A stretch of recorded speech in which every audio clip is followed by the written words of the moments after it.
Hi, my name is Eric Little, and I want to talk to you today about breaking free from pornography addiction. I am going to be talking over the next couple of weeks and sessions that you share with me, and these sessions are going to be called awakening sections. I want you to be awakened to the fact that you can be free from pornography. There are many different things that I could share with you about this topic because I traveled with this addiction from the age of 8 years old. I want you to know that it is something that most men are confronted with. I won't say every man deals with it or every man falls to it, but every man in our lifetime will be confronted with this growing epidemic since the invent of the internet, and even before then. But since the internet and cell phones have become a mainstay in our homes, the addiction to pornography is shooting through the roof, not just for male adults, but for teenage boys, for females. It's affecting all of us alike. But I just want to talk about breaking free from the trap. Pornography has many different phases by which it traps you. The first thing it does is that it looks for an open door. And when I say it, I'm talking about the spirit or the demonic spirit behind pornography, behind masturbation. It's called the spirit of lust. And it looks for an avenue. It looks for a door to enter. And if you're like me, you entered into an encounter or entered into the trapping of pornography through the pitfall of someone else.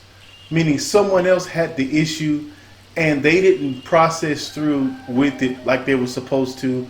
And they were bound by it, and their residue or whatever they had laying around the house or hiding in the drawer, you fell into that trap by finding it.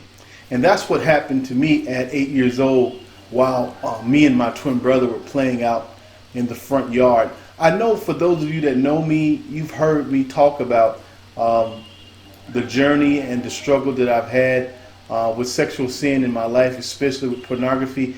And I talk about it so much because there's still so many people locked in a pit, and you may be one of those men or even women that are locked in that pit. And so the first thing that pornography or that the spirit of lust would do as it relates to lust is it will try to trap you in some way. So if you are a man that's struggling with pornography, don't let shame keep you from seeking help, even if you have to reach out to someone who has experience the struggle you're going through.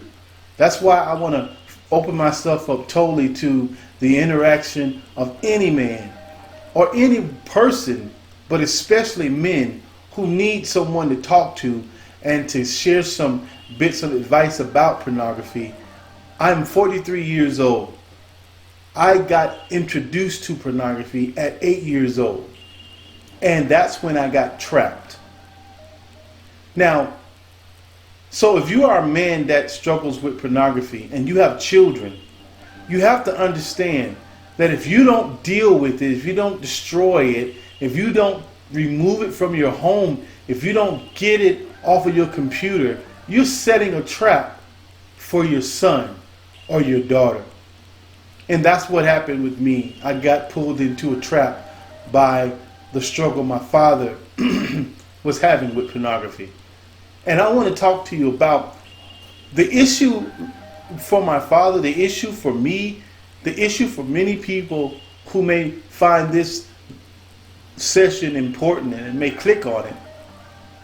The issue is not the pornography. The issue is not whatever form of sexual activity you move in through watching pornography. That's not the issue. The issue is a core need for some kind of connection or belonging to someone. It's also a need a void in your life based on a need, a underlying need, that if that need is never met, you will continue to step into addictive things, whether it be pornography, whether it be alcohol, whether it be food.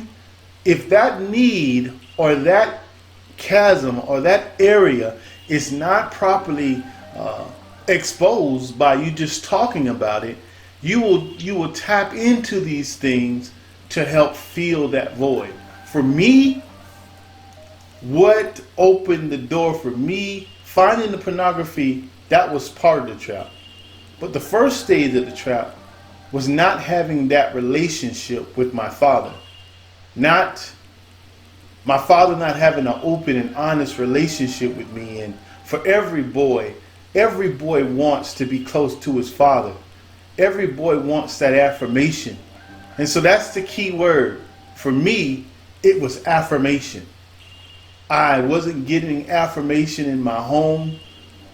I was dealing with the struggle of trying to get the attention that I needed.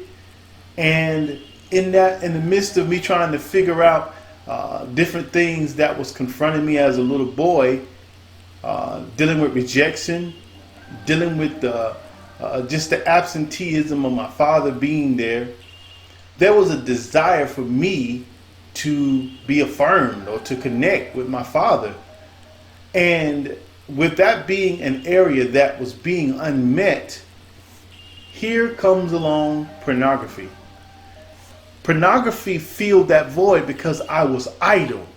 Because I was a young boy, I was innocent. I didn't have any idea about the trap I was entering into. And I was idle. I didn't have anyone that I could talk to about my feelings as an 8-year-old boy. Who's actually going to listen? And so I ran into the trap of pornography. Now, why is the intimacy and the need to connect important? Why my need for affirmation, my need for connection? Why did that set me up to be trapped by pornography? Because had I had the proper relationship with my father, had I had an openness and a sense of belonging, I felt wanted, had I had those things in place, I would have had somewhere to go to talk about what I found.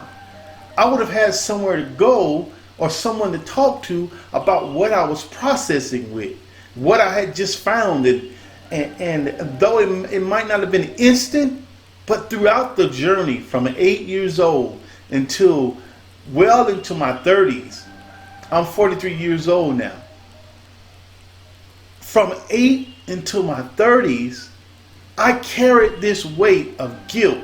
I carried the weight of shame. I carried the weight of this private struggle that I was afraid to talk to anyone about.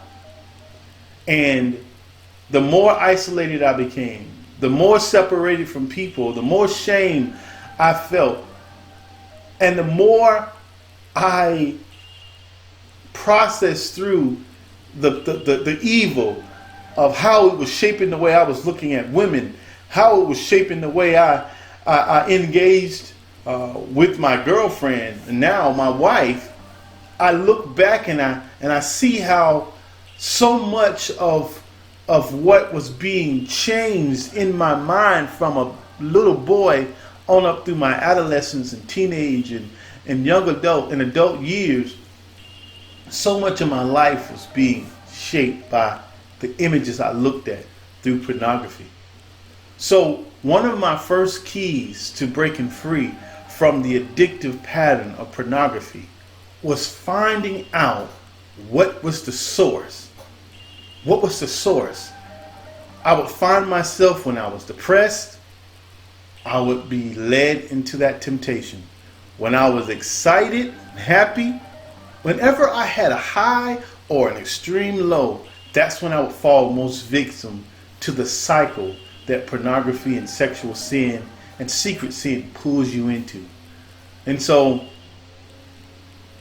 it was all tied to a need for affirmation, a need for to connect and to feel accepted. And it may seem like a scapegoat to say affirmation is what opened the door, but that's what locked the door. That's what locked the door.